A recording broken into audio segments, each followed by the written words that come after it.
Hello all welcome to filmy focus FTFS review of the girlfriend. Rahul Ravindran దర్శకత్వంలో Rashmika titular role play చేసిన cinema ఇది. ఆ cinema content కానీ, release చేసిన posters కానీ, స్పెసిఫిక్గా సాంగ్స్ కానీ, it had created decent buzz for the film. So ఈ సినిమా దేని గురించి డిస్కస్ చేస్తుంది, ఎలాంటి కైండ్ ఆఫ్ మెసేజ్ ఇస్తుంది అనేది దానికంటే కూడా ఈ సినిమా ద్వారా రాహుల్ ఏం చెప్పాలనుకున్నాడు అనేది మెయిన్ కీ పర్స్పెక్టివ్ ఈ సినిమాకి. As a story girl friend is very simple. అంటే ఒక చట్రంలో ఇరుక్కుపోయిన అమ్మాయి, అంటే ఒక రిలేషన్షిప్లో ఒక బందీ అయిపోయిన అమ్మాయి తనను తాను ఎలాగ విముక్తిపరుచుకుంది, తనను తాను ఎలాగ బయటపడేసుకుంది అనే కైండ్ ఆఫ్ సింపుల్ సినిమా ఇది. రష్మిక ప్లే చేసిన భూమా అనే క్యారెక్టర్ జర్నీ, ఆ క్యారెక్టర్ త్రూ అమ్మాయి ఐడియాలజీ ఏంటి, తన కైండ్ ఆఫ్ యాటిట్యూడ్ ఏంటి, తన కైండ్ ఆఫ్ పర్సనాలిటీ ఏంటి అనేది right from the first shot establish చేసుకుంటూ వచ్చాడు రాహుల్. సో మనకు ఓపెనింగ్ షాట్లో ఎలా ఉంటుందంటే అమ్మాయి కష్టపడి ఒక సూట్ కేసు మోసుకొస్తూ ఉంటుంది, హెల్ప్ చేయని అని అడుగుతుంది ఒక అమ్మాయి. వెంటనే తను షీ వోంట్ రెస్పాండ్, అంటే అడగాల వద్దా అనే సందిగ్ధత ఉంటుంది, హెల్ప్ చేస్తే బాగుండు అనే ఒక కైండ్ ఆఫ్ విల్లింగ్నెస్ కూడా ఉంటుంది ఆ అమ్మాయి కళ్ళల్లో, రష్మిక కళ్ళల్లో. So that speaks her character. అంటే she is not someone who will speak or who will ask something, అంటే నాకు ఇది కావాలి, నేను ఇలా ఉండాలి అనే కైండ్ ఆఫ్ క్యారెక్టర్ కాదు. But if someone gives her the soft spot, లేదు కొంచెం ఎవరన్నా కొంచెం అక్కును చేర్చుకున్నా, కొంచెం ఓదార్చినా సరే చాలా ఒదిగ్గా ఒదిగిపోయే కైండ్ ఆఫ్ మెంటాలిటీ అనమాట. సో అలాంటి కైండ్ ఆఫ్ మెంటాలిటీ ఉంటున్న అమ్మాయి ఒక రిలేషన్షిప్లోకి వచ్చి ఆ రిలేషన్షిప్ త్రూ కొన్ని ఇష్యూస్ ఫేస్ చేస్తూ ఆ ఇష్యూస్ నుంచి బయటపడగలిగిందా లేదా అనేది ఆ క్యారెక్టర్ జర్నీ. సో ఈ కైండ్ ఆఫ్ క్యారెక్టర్స్ మనం మన ఇంట్లో కూడా చూసే ఉంటాం. లైక్ మన ఫ్రెండ్స్లో కానీ, ఈవెన్ మన మదర్స్ కానీ, సిస్టర్స్ కానీ ఎవరో ఒకళ్ళు చూస్తూనే ఉంటాం. అంటే ఇది అంటే ఇక్కడ relationship boy friend girl friend కావచ్చు, బయట రిలేషన్షిప్ వైఫ్ అండ్ హస్బెండ్ అంటారు, లేదంటే కొలీగ్స్ కానీ, లేదంటే బాసెస్ కానీ, ఇలా రకరకాల కైండ్ ఆఫ్ రిలేషన్షిప్స్ ఉంటాయి కదా.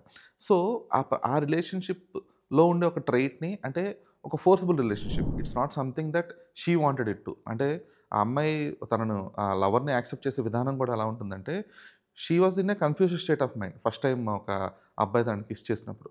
సో అది తీసుకోవాలా, పాజిటివ్గా ఉండాలా, నెగిటివ్గా ఉండాలా, లేదంటే అసలు దాన్ని యాక్సెప్ట్ చేయాలా లేదా అని ఒక కన్ఫ్యూజన్ స్టేట్ ఆఫ్ మైండ్లో ఉన్నప్పుడు, ఎప్పుడైతే తన చుట్టూ ఉన్న వాళ్ళందరూ కూడా చాలా కంఫర్టింగ్ అయ్యి కంగ్రాట్స్ కంగ్రాట్స్ అని చెప్తుంటే, then she feels like okay ఇది మంచిదే అనే కైండ్ ఆఫ్ ఒక కన్ఫ్యూజ్డ్ స్టేట్ ఆఫ్ మైండ్లోనే ఓకే చెప్తుంది. సో అలాంటి చిన్న చిన్న న్యూయాన్సెస్ ఇవన్నీ కూడా చాలా బాగా రాసుకున్నాడు రాహుల్. అలాగే రష్మిక బిహేవియర్‌కి కొన్ని పెట్టిన ఫ్రేమ్స్ ఏవైతే ఉన్నాయో, ఫర్ ఎగ్జాంపుల్ ఒక డ్రామా సీక్వెన్స్ తర్వాత Rashmika will be like free bird. అంటే అందరూ మెచ్చుకున్నారు, తను చాలా బాగా పెర్ఫార్మ్ చేసింది. ఒక కైండ్ ఆఫ్ జాయ్ నుంచి ఒక్కసారిగా హీరో ఇచ్చే ఒక ఇన్‌సెక్యూర్ ఫీలింగ్‌తో ముడుచుకుపోతుందనమాట.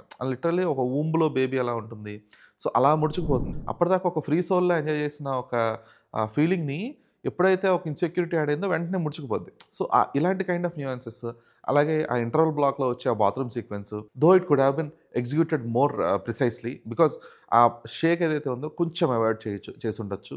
అంటే the kind of production might have supported the scene well. ఇలాంటి కైండ్ ఆఫ్ ఆలోచనలు చాలా బాగున్నాయి. అలాగే ఎప్పుడైతే రష్మిక బర్స్ట్ అవుట్ అవుతుందో, అక్కడ తనకి ఒక ట్రిగరింగ్ పాయింట్ ఏదైతే ఉందో, ఆ ట్రిగరింగ్ పాయింట్ ఏంటి అనేది ఇప్పుడు చెప్పకూడదు. బట్ అది ప్రాపర్ ట్రిగరింగ్ పాయింట్. అంటే మనకు తెలిసిపోద్ది. ఏదో ఒక సందర్భంలో అమ్మాయి బస్ట్ ఔట్ అవుద్ది. షీ విల్ బ్రీత్ ఫైర్ అనే కైండ్ ఆఫ్ ఒక ఇన్‌స్టెన్స్ మనకు అర్థమైపోద్ది. కానీ అది ఎప్పుడు ఆ ట్రిగ్గరింగ్ పాయింట్ ఏంటనేది వెయిట్ చేస్తుంటాం కదా. అసలు ఆ ట్రిగ్గరింగ్ పాయింట్ అనేది కూడా చాలా ప్రాపర్‌గా వర్కౌట్ అయింది. సో ఇలాగ చాలా చిన్న చిన్న న్యూయాన్సెస్, చాలా చిన్న చిన్న థింగ్స్‌తో ఫ్రెండ్‌షిప్స్‌ని గాని, రిలేషన్‌షిప్స్ గాని, లేదంటే ఒక పాట్రియార్కియల్ కైండ్ ఆఫ్ ఐడియాలజీని గాని, ఇవన్నిటిని కూడా చాలా బాగా ఎస్టాబ్లిష్ చేయగలిగాడు. అండ్ 'దీక్షిత్ శెట్టి' అండ్ 'రావు రమేష్' మధ్య వచ్చే ఒక చిన్న కాన్ఫ్రంటేషన్ సీన్ ఉంటుంది. ఒకటే సీక్వెన్స్ అది. సో అందులో అంటే సాధారణంగా మనం ఒకళ్ళ మనుషుల మీద మనుషులు అరుచుకోవడం ఇవన్నీ కూడా చూస్తూ ఉంటాం కదా. అంటే మనం ఇప్పుడు ఒక 'బోయపాటి' సినిమాలో 'జగపతి బాబు వర్సెస్ బాలయ్య' అనే కైండ్ ఆఫ్ సీక్వెన్స్ ఎలా ఉంటుంది, ఒకళ్ళకొకళ్ళు ఢీ పడుతూ. అలాగే ఒక బాయ్ ఫ్రెండ్, ఒక తండ్రి తప్పు కాదు, బాయ్ ఫ్రెండ్‌ది తప్పైనా సరే వాడు తీసుకోలేకపోతుంటాడు. సో ఈ 2 ఈగోల మధ్య ఏదైతే ఒక క్లాష్ వచ్చిందో, అంటే లిటరల్లీ ఎలా ఉంటుందంటే, ఇప్పుడు ఇక్కడ నేనిక్కడ పవర్‌ఫుల్ అని చూపించుకోవడం కోసం 'దీక్షిత్ శెట్టి' చూపించే కైండ్ ఆఫ్ ఒక ఎగస్వాస పీలుస్తూ ఉంటాడు. అది కూడా 'రావు రమేష్' ఎగస్వాసని డామినేట్ చేస్తూ ఉంటుందన్నమాట. సో ఇలాగా చాలా సీక్వెన్సెస్ బాగున్నాయి. ఆ 'దీక్షిత్ శెట్టి' క్యారెక్టర్ ఏదైతే ఉందో అతను కూడా కంప్లీట్‌గా బ్యాడ్ కాదు. హి వాజ్ రైజన్ లైక్ దట్. అంటే చిన్నప్పటి నుంచి తన తండ్రిని చూస్తూ, ఓకే తన తండ్రి తన తల్లిని ఇలా ట్రీట్ చేశాడు కాబట్టి తను కూడా ఇలాగే ఉండాలి, ఇదే కరెక్ట్ ఏమో, ఇలాగే ఉండాలేమో అనే కైండ్ ఆఫ్ మైండ్ సెట్‌తో తను పెరుగుతాడనమాట. He is actually not a negative character. He is more of a grey shade kind of thing అనమాట. అయితే ఆ కన్వర్షన్, ఆ ట్రాన్సిషన్ ఇంకొంచెం ప్రాపర్‌గా ఎస్టాబ్లిష్ చేసుంటే బాగుండేది. ఎందుకంటే కంప్లీట్‌గా ఒక నెగెటివ్ కైండ్ ఆఫ్ క్యారెక్టర్ లాగా దాన్ని ఎస్టాబ్లిష్ చేసేటప్పటికి దేర్ వాస్ నో లైక్ అంటే ఇప్పుడు బెస్ట్ ఎగ్జాంపుల్ ఏంటంటే ఇప్పుడు చీకటిలో ఉన్న భయాన్ని తెలిసినప్పుడే వెలుగులో ఉండే ఆనందం కూడా తెలుస్తది కాదనలే. కానీ ఆ చీకటి నుంచి వెలుగు ట్రాన్స్‌ఫర్మేషన్ ఒక చిన్న పొరలాంటి ఒక వెలుతురులోంచి వస్తుంటాం కదా! ఆ కైండ్ ఆఫ్ ట్రాన్సిషన్ ఉండాలి. 'దీక్షిత్ శెట్టి' క్యారెక్టర్‌కి గాని ఈవెన్ 'రష్మి' క్యారెక్టర్‌కి గాని. ఆ ట్రాన్సిషన్ ఫేజ్ కొంచెం మిస్ అయింది. 138 మినిట్స్ సినిమాలో ఆ ట్రాన్సిషన్ అనేది ప్రాపర్‌గా చూపించలేకపోయాడు Rahul. Other than that I don't have much complaints on him. And పెర్ఫార్మన్సెస్‌లో ఆబ్వియస్లీ ముందుగా చెప్పుకున్నట్టు 'రష్మిక' గాని, 'దీక్షిత్' గాని they lived in the characters for sure. And వీళ్ళందరితో పాటుగా 'రావు రమేష్' గారు. సో, ఆయన చాలా లిమిటెడ్ సీక్వెన్సెస్ బట్ స్టిల్ అంటే ఆ 'రావు రమేష్' క్యారెక్టర్‌లో ఒక బాధ్యతతో కూడిన బాధ, ఒక బాధ్యతతో కూడిన అధికారం ఉంటుందనమాట. సో, ఆ రెండిటిని ఆయన చాలా ప్రొజెక్ట్ చేశారు. అండ్ 'రోహిణి' గారికి ఒక్కటే ఒక సీన్ ఉంటుంది. అంటే ఈ వ్యవస్థలో ఇదేదో అణచివేయబడ్డ ఈ కైండ్ ఆఫ్ ఇది కాదు. అంటే ప్రాపర్‌గా ఒక ఛానలైజ్ చేసుకుంటూ వస్తున్నారు గదా! అంటే కొన్ని జనరేషన్స్‌గా అంటే వుమెన్ అంటే ఇంటి పట్టునే ఉండాలి, తలదించుకునే ఉండాలి, సిగ్గుపడుతూనే ఉండాలి. ఇనే కైండ్ ఆఫ్ ఒక ఛానలైజ్ చేసుకుంటూ వచ్చిన ఏదైతే ఒక మెంటాలిటీ ఉందో దాన్ని చాలా బాగా ప్రొజెక్ట్ చేశారు.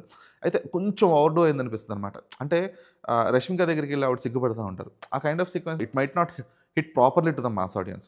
సో, అక్కడ కొంచెం ఆ ఓవర్‌డో కాకుండా కొంచెం అది ఇంకొంచెం తగ్గించుంటే గనక, ఆ మీటర్ కొంచెం తగ్గుంటే గనక ఆ క్యారెక్టర్ ఇంకా బాగా వర్కౌట్ అయ్యేది. అండ్ అక్కడ ఒక ట్రాన్సిషన్ సీక్వెన్స్ వస్తుంది. That was done superb. 'Hesham' songs బాగున్నాయి. 'హేషమ్' సాంగ్స్ కంటే 'ప్రశాంత్ అరవిహరి' బీజీఎం చాలా బాగుంది. అంటే ఒక పాత్ర తాలూకా ఒక భావాన్ని, సన్నివేశంలోని ఎమోషన్‌ని రెండిటిని చాలా ప్రాపర్‌గా ఎలివేట్ చేయగలిగాడు Prashanth. And cinematography was decent. కాకపోతే కొంచెం కలరింగ్ విషయంలో, డీఐ విషయంలో ఇంకాస్త కేర్‌ఫుల్‌గా ఉంటే బాగుండనిపించింది. ఎందుకంటే there were sequences which needed proper brightness kind of అంటే కొంచెం షార్ప్ ఇమేజ్ ఇవన్నీ కొంచెం అవసరమేమో అనిపించింది. బట్ ఒక డల్ ఫేస్ నుంచి బ్రైట్‌గా వెళ్ళిన ఫేస్‌కి చూపించాలనుకున్నారో ఏమో! ఎండింగ్‌కి వచ్చేటప్పటికి వి విల్ సీ దట్ అది ఆ షార్ప్‌నెస్ గాని, ఆ బ్రైట్‌నెస్ కానీ, ఆ ప్రాపర్ కలరింగ్ గాని ఫీల్ అవుతాం. బట్ సినిమా మొత్తం అలా డల్‌గా ఉండడం అనేది కొంచెం ఎక్కడో కంటికి ఇంపుగా లేదంటారు కదా! ఆ కైండ్ ఆఫ్ ఫీల్ అనమాట. అండ్ కమింగ్ టు రాహుల్, తన కైండ్ ఆఫ్ సెన్సిబిలిటీస్ అనేవి ఖచ్చితంగా ఫస్ట్ ఫ్రేమ్ నుంచి లాస్ట్ ఫ్రేమ్ దాకా కనిపిస్తూనే ఉంటాయి. అండ్ తను అంటే ఒక వుమెన్ ఎంపవర్‌మెంట్ కైండ్ ఆఫ్ లేదంటే ఏదో ప్రీచీ కైండ్ ఆఫ్ అని అనను కానీ, ప్రెజెంట్ ఒక సెట్ ఆఫ్ గర్ల్స్‌కి గాని, లేదంటే ఒక ప్రెజెంట్ ఒక జనరేషన్ ఆఫ్ వుమెన్ గాని they face this kind of masculinity. So, దాని నుంచి ఎలా బయటపడాలి అనేది అంటే ఇప్పుడు సింపుల్ అండి. ఒక అమ్మాయి లేదంటే ఒక ఆడపిల్ల, ఒక ఆడది ఎప్పుడన్నా సరే ధైర్యంగా క్వెషన్ చేస్తే, లేదంటే ధైర్యంగా నిలబడితే ఎవరు ఆపలేరు. సో, ఆ క్వెషన్ చేసే పాయింట్ ట్రిగ్గరింగ్ పాయింట్ ఏంటి? లేదంటే ఆ క్వెషన్ చేసే దమ్ము ఎప్పుడొస్తుంది అనేది ఒక కీ పాయింట్ అనమాట. సో, దాన్ని రాహుల్ చాలా బాగా యూటిలైజ్ చేసుకోగలిగాడు. అయితే ఎగ్జిక్యూషన్ విషయంలో, సీన్ కంపోజిషన్ విషయంలో ఇంకాస్త కేర్‌ఫుల్‌గా ఉంటే గనక ఇది ఇంకా బెటర్ సినిమాటిక్ ఎక్స్‌పీరియన్స్ అయితే ఇచ్చేది. నెవర్‌దలెస్ సో, ఫైనల్‌గా చెప్పాలంటే 'girl friend' will give you that kind of experience which was needed. అంటే ఇదొక కైండ్ ఆఫ్ డిస్కషన్స్‌కి తెరలేపే సినిమా. అంటే 'గర్ల్ ఫ్రెండ్' అనేది ఏదో కొత్త సినిమా ఫస్ట్ టైమ్ ఇలాంటి కథ చెప్తున్నారని కాదు. దేర్ ఆర్ ఫిల్మ్స్ అంటే మలయాళంలో వచ్చిన 'ఇష్క్' ఇలాంటి కైండ్ ఆఫ్ సినిమాలు ఈ జనరేషన్ వుమెన్ గాని, గర్ల్స్ గాని ఎలాగా ఒక మాస్కులినిటీని ఎదిరిస్తారు అనే కైండ్ ఆఫ్ లేదంటే దాని నుంచి బయటపడతారనే కైండ్ ఆఫ్ సీక్వెన్సెస్ చూస్తూనే ఉన్నాము. But this is more of a sensible way at the same time okay. అంటే this is not the only way but can also be the way అన్నట్లుగా చూపించారు Rahul. Obviously Rahul should be appreciated for the writing process for sure. So please do watch the girlfriend with your women in life. This is Dheeraj signing of.